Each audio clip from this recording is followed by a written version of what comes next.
दोस्तों आज हम हिंदी साहित्य के इतिहास के एक बहुत ही प्रमुख कवि की काव्यगत विशेषताओं पर चर्चा करेंगे। जी हाँ दोस्तों, आज हम तुलसीदास की काव्यगत विशेषताओं पर चर्चा करेंगे। दोस्तों आप सभी को पता होगा कि हिंदी साहित्य के इतिहास को 4 भागों में बांटा गया, आदिकाल, भक्तिकाल, वीतिकाल तथा आधुनिक काल। भक्ति काल जो है उसको 2 प्रमुख काव्य धाराओं में बांटा गया, निर्गुण काव्य धारा और सगुण काव्य धारा। पश्चात सगुण काव्य धारा को भी 2 उप काव्य धाराओं में विभक्त किया गया, एक राम भक्ति काव्य धारा और दूसरी कृष्ण भक्ति काव्य धारा। तो राम भक्ति काव्य धारा के प्रमुख एवं सर्वश्रेष्ठ कवि के रूप में जाने जाते हैं तुलसीदास। आज हम उन्हीं की काव्यगत विशेषताओं पर चर्चा करेंगे। तुलसीदास की काव्यगत विशेषताओं पर चर्चा करने से पहले नमस्कार दोस्तों, दिस इज सागर विश्वकर्मा और आप सभी का मेरे way to learning SP channel में बहुत बहुत स्वागत है। दोस्तों तुलसीदास की काव्यगत विशेषताओं पर चर्चा करने से पूर्व हमें प्रस्तावना के तौर पर हम तुलसीदास के जीवन वृत्त को हल्के से लिख देते हैं और उनकी प्रमुख रचनाओं को हम लिख देते हैं एज ए इंट्रोडक्शन। तो उनके जन्म तिथि एवं जन्म स्थान जो है ये मतभेद का विषय रहा है। कहने का मतलब कि बहुत सारे विद्वान उनके जन्म तिथि को कुछ और बताते हैं और बहुत सारे कुछ और बताते हैं। तो उसी तरह से उनके जन्म स्थान को लेकर भी मतभेद रहा है। कोई विद्वान उनके जन्म स्थान को कुछ और बताते हैं, कोई विद्वान कुछ और बताते हैं। कुछ उदाहरण देख लीजिए आप। बाबा वेणी माधव दास, वे उनके शिष्य थे, तुलसीदास के शिष्य थे। उन्होंने एक कृत रची थी गोसाई चरित्र। उसके अनुसार उनका जन्म तिथि जो है वो संवत 1554 को मानी जाती है। अब संवत से आपको सन निकालना होगा तो आप 57 माइनस कर देंगे, जबकि जैसे कि गोसाई चरित्र के अनुसार उनका जन्म तिथि संवत 1554 होता है। अब 1554 से हमको सन निकालना होगा तो हम क्या करेंगे, 57 माइनस कर देंगे तो सन निकल जाएगा। खैर ये अलग विषय है। वहीं शिव सिंह सरोज, ये एक साहित्यिक ग्रंथ है, तो इसे किसने लिखा था? शिव सिंह सेंगर ने लिखा था। उनके आधार पर उनका जन्म तिथि जो है संवत 1583 मानी जाती है, जिसको अगर हम सन में कन्वर्ट करेंगे 57 माइनस कर देंगे तो 1526 कहलाएगा।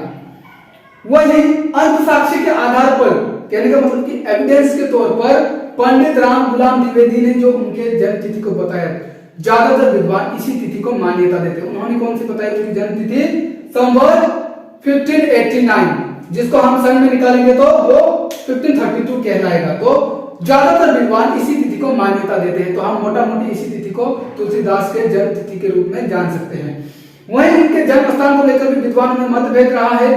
कुछ विद्वान उनके जन्म स्थान को राजापुर बताते हैं तो कुछ विद्वान सोरो बताते हैं। खैर दोनों ही उत्तर प्रदेश में है। उनकी माता का नाम था हुलसी, वहीं उनके पिता का नाम था आत्माराम दुबे और उनके गुरु का नाम था बाबा नरहरि दास। उन्हीं से शिक्षा दीक्षा पाकर उन्होंने काव्य रचना की थी। और उनकी पत्नी का नाम था रत्नावली। अब रत्नावली से उनकी प्रेम कथा जुड़ी हुई और उनकी प्रेम कथा को आपको समझना बहुत जरूरी है, इसलिए मैं शॉर्टली आपको उनकी प्रेम कथा को सुनाता हूं। तुलसीदास जो है वे अपनी पत्नी से बहुत प्रेम करते थे। एक दिन उनकी पत्नी अपनी मायके चली जाती है और तुलसीदास से अपनी पत्नी के वियोग में रहा नहीं जाता है, तो वो रातों रात अपनी पत्नी के पास चले जाते हैं।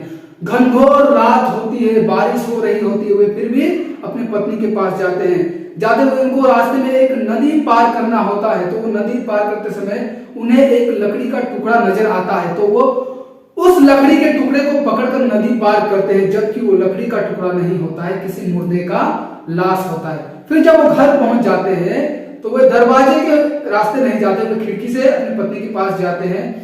खिड़की पर उन्हें एक लटकता हुआ रस्सी नजर आता है, उस रस्सी को पकड़कर वे अंदर चढ़ जाते हैं। तो वो रस्सी नहीं होता है बल्कि वो कोई सांप होता है।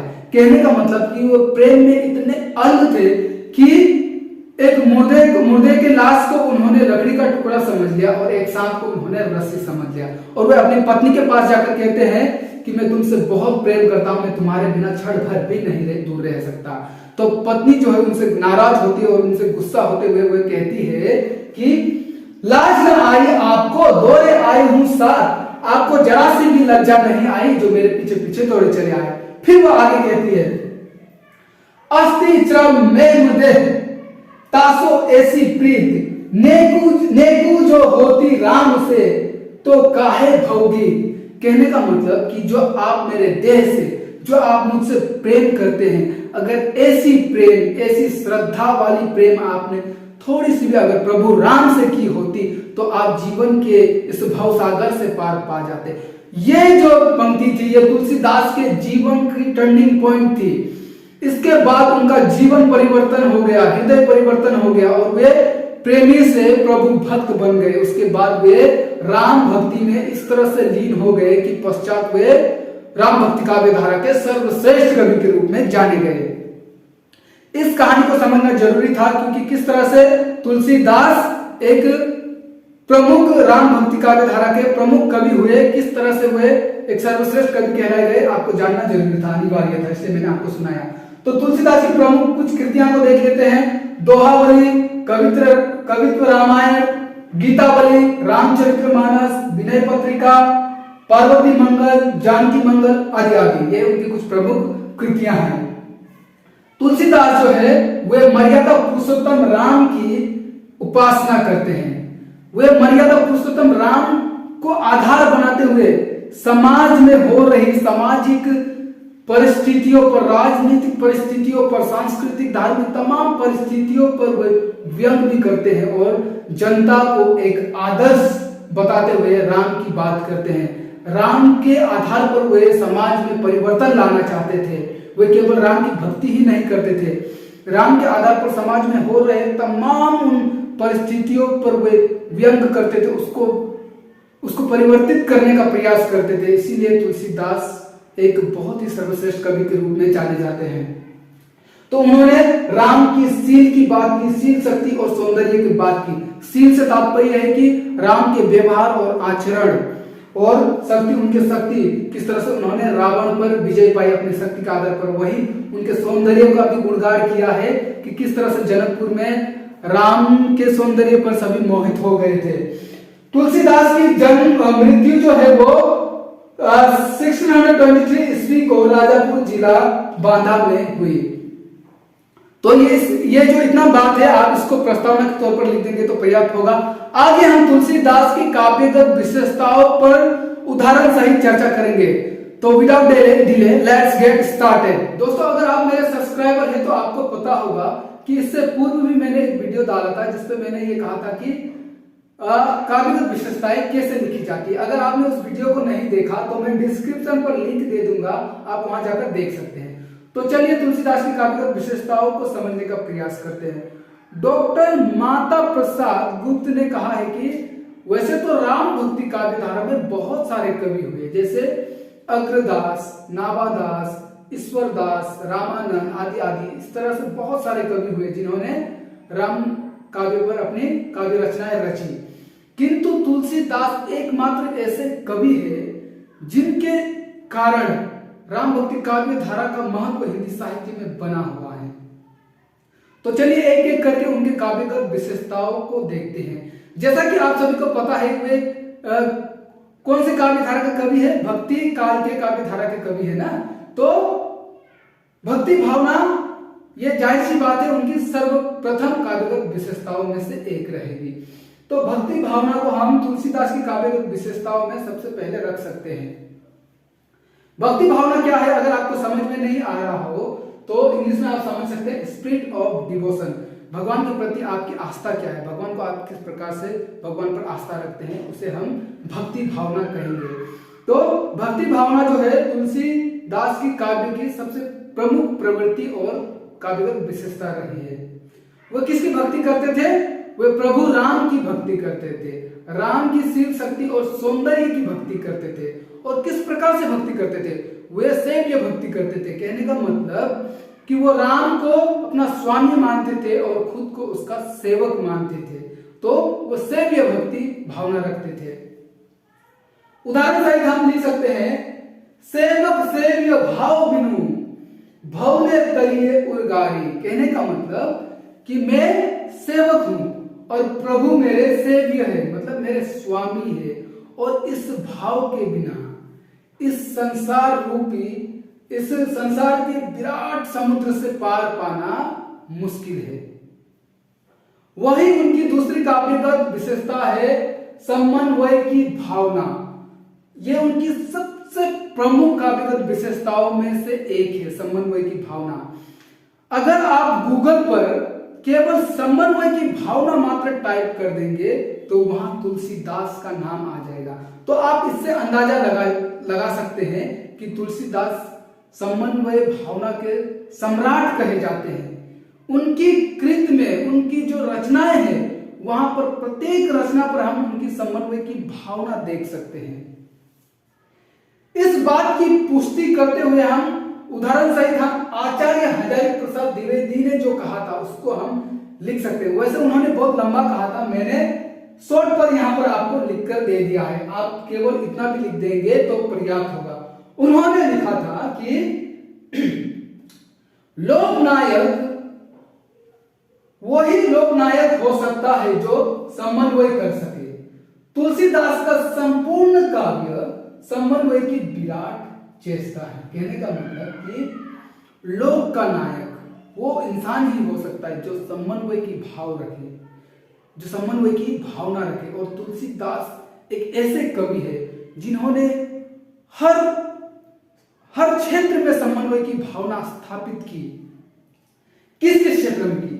उस समय एक शैव धर्म वाले ग्रुप अलग थे, फिर वैष्णव धर्म वाले ग्रुप अलग थे, तो उन दोनों ग्रुप में भी उन्होंने समन्वय की भावना स्थापित करने का प्रयास किया। वहीं सगुण और निर्गुण, आपको पता होगा निर्गुण काव्य धारा जहां पर निराकार ब्रह्म की उपासना करते थे, वहीं सगुण काव्य धारा में ईश्वर की मूर्ति पर विश्वास करते थे और निर्गुण में वे मूर्ति पूजा पर विश्वास नहीं करते थे। निर्गुण काव्य धारा के प्रमुख कवि कौन थे?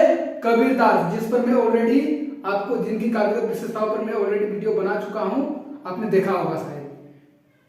तो सगुण और निर्गुण काव्य धारा में भी समन्वय की भावना स्थापित करते थे, करने का प्रयास किया था। वहीं भक्ति और ज्ञान में समन्वय की भावना स्थापित की, राजा और प्रजा के बीच में समन्वय की भावना स्थापित की। इसीलिए तुलसीदास जो है वह समन्वय भावना के सम्राट के रूप में जाने जाते हैं। उदाहरण सहित हम कोटेशन लिख सकते हैं, अगुण अरूप अलग अज जोई, भगत प्रेम बस सगुन सो होई। यहां पर उन्होंने सगुण और निर्गुण पर समन्वय की भावना स्थापित करने का प्रयास किया। वे कहते हैं कि ये जो सगुण है, ये जो निर्गुण है, इसमें कोई भेद नहीं है। जो हम निराकार ब्रह्म की बात करते हैं, जो जिसका कोई आकार ना हो, जो अजन्मे है, वो जो भगवान है वास्तव में वही सगुण के प्रभु है। तो कहने का मतलब कि दोनों एक ही है। तो वे इस तरह से समन्वय की भावना स्थापित करते हैं। उनकी तीसरी काव्यगत विशेषताएं है नाम स्मरण पर बल। वो किसके नाम स्मरण पर बल देते हैं? प्रभु के, राम के। राम के नाम को लो, वो ऐसा कहते हैं कि राम के नाम को लेने से हम लोग के जीवन में जो दुख है, जो कष्ट है, वे सभी समाप्त हो जाते हैं और हमें मोक्ष की प्राप्ति हो जाती है, हमें मुक्ति मिल जाती है। किससे? इस जीवन के भवसागर से। उदाहरण सहित आप देख सकते हैं, रामू जपू रामू जपू रामू जपू बाबरे, घोर भव निर्निधि नाम निज नाव रे। कहने का मतलब प्रभु का नाम जपो भाई, मेरे भाई, प्रभु का नाम जपो। किस प्रभु का? राम का नाम जपो। राम क्या है? राम एक नाव है, नाव समान है। राम का नाम लेने से हमें इस संसार की विराट समुद्र से, संसार रूपी विराट समुद्र से पार मिल जाती है। नाव का काम यहाँ पर कौन कर रहा है? राम का नाम कर रहा है। तो राम नाम रूपी नाव पे बैठकर हम इस संसार से पार पा सकते हैं, इस संसार से हम मोक्ष की ओर जा सकते हैं। इसीलिए नाम स्मरण पर उन्होंने बल दिया। उनकी उनकी चौथी काव्यगत विशेषताएं है सामाजिक चेतना। यह उनकी सबसे प्रमुख काव्यगत विशेषताओं में से एक है। जो तुलसीदास थे, उस समय का समाज कैसा था? आदर्श विहीन था, पथ भ्रष्ट थे। जो जनता थे वे पथ भ्रष्ट थे, उनको ज्ञान ही नहीं था कि क्या सही है क्या गलत है। मर्यादा पतित थे, वे अपनी मर्यादा को वो जानते ही नहीं थे। तो इस प्रकार का समाज था, तत्कालीन समाज इस प्रकार का था। तो ऐसे समाज में उन्होंने मर्यादा पुरुषोत्तम राम को आधार बनाकर समाज को मार्गदर्शन कराया। उदाहरण सहित हम लिख सकते हैं, खेती न किसान को, भिखारी को न भीख बली, बली को न बनिज, न चाकर को चाकरी, जीविका विहीन लोग, सिद्धम सोच बस, काहे एक एकन सो, कहाँ जाए क्या करे। कहने का मतलब मैं इसका आपको अर्थ समझाता हूं। जो खेती करने वाले किसान है, उस समय उस किसान के पास खेती नहीं थी। किसान खेत तो करना चाहता था पर खेती ही नहीं थी। भिखारी को भीख नहीं मिलती थी, वो भीख मांगने जाता था लेकिन उसको भीख ही नहीं मिलती थी। उसी तरह से बनिक मतलब जो क्या करते, व्यापार करते हैं, व्यापारी के पास कोई व्यापार ही नहीं था।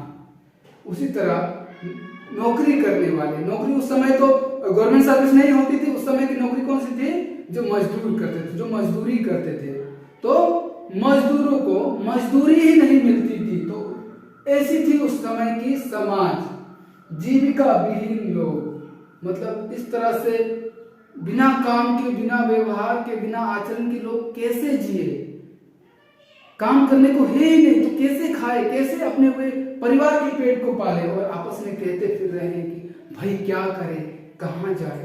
तो ये बहुत ही सुंदर कोटेशन होगा अगर आप उनकी सामाजिक चेतना में ये लिख देंगे तो।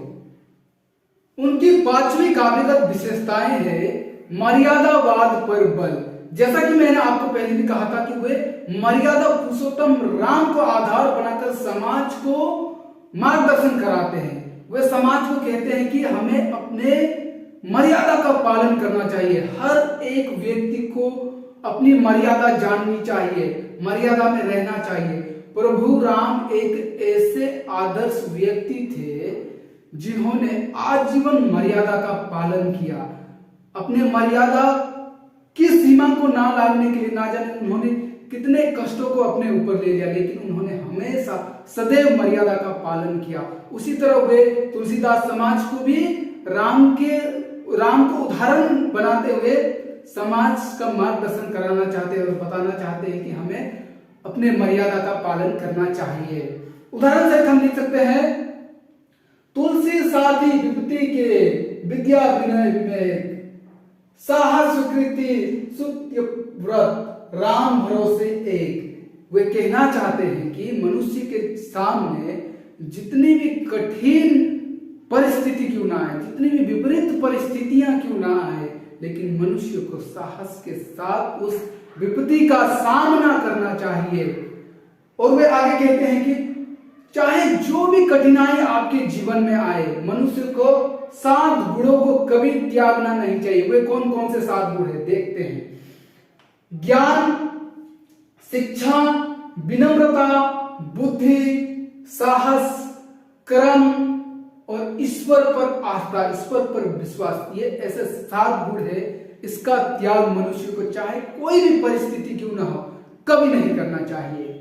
चलिए आगे उनकी छठी काव्यगत विशेषताएं है लोक मंगल की भावना, या फिर कह सकते हैं कि लोक मंगल के कवि। तुलसीदास लोक मंगल के कवि थे। लोक मंगल मतलब जनता के मंगल के कवि थे। मतलब जनता पर उन्होंने जितनी भी कृतियां रची वो किसके लिए रची, लोगों के लिए रची, जनता के लिए रची। उनकी हर एक कृतियों पर हम देख सकते हैं कि वे लोक मंगल की भावना रखते थे, इसीलिए उनको लोक नायक के कवि भी कहा जाता है।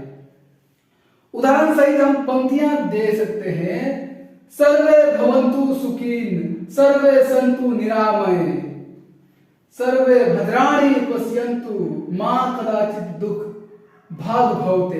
कहने का मतलब सभी के सभी खुश रहे, सभी का कल्याण हो और सभी कल्याणमय कार्य में व्यस्त रहे, सभी के साथ अच्छा ही हो, किसी के साथ कोई बुरा ना हो। तो वे लोक मंगल की भावना रखते थे, इसलिए हम इसको उनकी काव्यगत विशेषताओं में देख सकते हैं।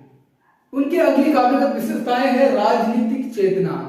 दोस्तों जैसे कि आपको पता होगा तत्कालीन उस समय का जो राजनीतिक स्थिति थी वो भी कुछ ठीक नहीं थी, तो इसलिए उनकी कृतियों में, उनकी रचनाओं में हम राजनीतिक चेतना भी भरपूर मात्रा में देख सकते हैं। जासु राजा प्रिय प्रजा दुखारी, सो नृप अवस नरक अधिकारी। कहने का तात्पर्य कि जिस राज्य में प्रजा दुखी रहे, जिस समाज में जनता दुख रहे, वो समाज या फिर वो राजा नर्कगामी होता है, नर्क सम्मान होता है। तो एक प्रकार से तुलसीदास यहाँ पर व्यंग भी कर रहे हैं। किस पर व्यंग कर रहे हैं? राजा पर, जो राज्य को चलाता है उस पर वो वक्रोक्तिक प्रकार से व्यंग कर रहे हैं, जो आज भी प्रासंगिक है। तो नेक्स्ट, भाषा शैली। तुलसीदास की भाषा कैसी थी? तुलसीदास जो है वे अवधी भाषा में भी अपनी कृतियां रचते थे और ब्रिज भाषा में भी लिखते थे। फॉर एग्जाम्पल आप देखिए, रामचरितमानस जो उसकी प्रमुख कृति है उसको उन्होंने अवधी भाषा में लिखा। वही विनय पत्रिका, दोहावली, कवितावली आदि आदि इनको उन्होंने ब्रिज भाषा में लिखा। तो लेकिन यहां एक बात याद रखने वाली बात यह है कि तुलसीदास की जो भाषा थी उसमें समन्वय की विराट चेष्टा हुई, इसीलिए भाषा के पकड़ में तुलसीदास प्रमुख कवियों में से एक है। तो चलिए उनकी कला पक्ष पर भी बात करते हैं। विविध काव्य शैलियों का प्रयोग, जो तुलसीदास थे, जो वे काव्य रचते थे, उन काव्यों में विविध प्रकार की काव्य शैलियों का, काव्य पद्धतियों का प्रयोग वे करते थे। कौन कौन से उदाहरण से देख सकते हैं हम? वीर कथा काल की छप्पय पद्धति। वीर कथा काल में जो छप्पय पद्धति में जो काव्य रची जाती थी वो पद्धति भी तुलसीदास की कविता में देखी जा सकती है। उसी तरह से विद्यापति और सूरदास की गीति पद्धति। सूरदास और विद्यापति जो थे वे जो काव्य रचते थे वे गीति काव्य थे, उसको गाया भी जा सकता था, तो वो पद्धति भी तुलसीदास की कविता में देखी जा सकती है। वही दोहा चौपाई की प्रबंध पद्धति, कहने का मतलब जो वे काव्य रचते थे उसमें ज्यादातर मात्रा में दोहा और चौपाई होती थी, वह भी प्रबंध मतलब बहुत ज्यादा मात्रा में। अगली पॉइंट है रस, अलंकार, छंद। इन पर भी हमें बात करना ही होता है। जब आप किसी भी कवि की काव्यगत विशेषताओं पर चर्चा करेंगे तो कला पक्ष के जगह में हमें रस, अलंकार, छंद आदि आदि भाषा शैली पर भी बात अवश्य करनी होती है। तो हम देख सकते हैं श्रृंगार रस, वीर रस, करुण रस, रौद्र रस और शांत रस। इन सभी रसों का उनके कविता में ज्यादा मात्रा में प्रयोग देखने को मिलता है। उसी तरह से उत्प्रेक्षा अलंकार, रूपक अलंकार तथा उपमा अलंकार ज्यादा मात्रा में उनकी कविताओं में देखी जा सकती है। फिर छंद की बात करें तो दोहा, चौपाई अधिक मात्रा में देखी जा सकती है। लगभग सभी छंदों का प्रयोग किया, लेकिन दोहा और चौपाई ज्यादा मात्रा में उन्होंने प्रयोग किया। दोस्तों, मैं जो ये आपको जो काव्यगत विशेषताएं बता रहा हूं, ये काव्यगत विशेषताएं मैं आपको किन किताबों को पढ़कर बता रहा हूं? तो आप देख सकते हैं हिंदी साहित्य का इतिहास, इसको किसने लिखा था? डॉक्टर नगेंद्र ने। उनके मृत्यु के पश्चात इनका कार्यभार डॉक्टर हरिदयाल ने संभाला था, तो ये बहुत ही प्रचलित पुस्तक है। उसी तरह से हिंदी साहित्य का इतिहास आचार्य रामचंद्र शुक्ल द्वारा रचित ग्रंथ है। उसी तरह से ये गणपति चंद्र गुप्त द्वारा रचित हिंदी साहित्य का वैज्ञानिक इतिहास। उसके बाद ये हिंदी साहित्य युग और प्रवृत्तियां, डॉक्टर शिव कुमार शर्मा। तो इन मोटी मोटी किताबों को पढ़ने के बाद, उससे चीजों को पढ़कर समझने के बाद में आपको निचोड़ रूप में ये जो काव्यगत विशेषताएं हैं प्रस्तुत कर रहा हूं। मेरा कहने का मतलब, जो मैं आपको काव्यगत विशेषताएं लिखा रहा हूं वो कोई हवा हवाई बात नहीं है। बड़े बड़े विद्वानों द्वारा लिखी गई किताबों से पढ़कर उसका निचोड़ बिल्कुल संक्षिप्त में, सेलेक्टेड और फिल्टर में आपको बताता हूं। तो इसलिए आप इन चीजों को कोई भी परीक्षा में, अपनी परीक्षा में लिखेंगे तो ये एकदम सटीक कहलाएगा। तो अंतिम में मैं आपसे एक ही गुजारिश करूंगा, अगर आप मेरे चैनल पर नए हैं तो कृपया मेरे चैनल को सब्सक्राइब जरूर करें, क्योंकि इसी तरह का कंटेंट और इसी तरह का अनेक टॉपिक्स पर मैं वीडियो बनाता रहता हूं। इसलिए मेरे चैनल को सब्सक्राइब करें, अगर वीडियो पसंद आए तो लाइक करें, और हाँ, सब्सक्राइब करते हुए बेल आइकन को दबाना ना भूलें, ताकि मैं अगली बार कोई भी वीडियो बनाऊं, कोई भी एजुकेशनल वीडियो बनाऊं तो उसका सबसे पहला नोटिफिकेशन आपको मिले। तो बहुत जल्दी आपको के साथ अगले विषय के साथ आपसे मुलाकात होगी। तब तक के लिए जय हिंद, जय भारत, नमस्कार।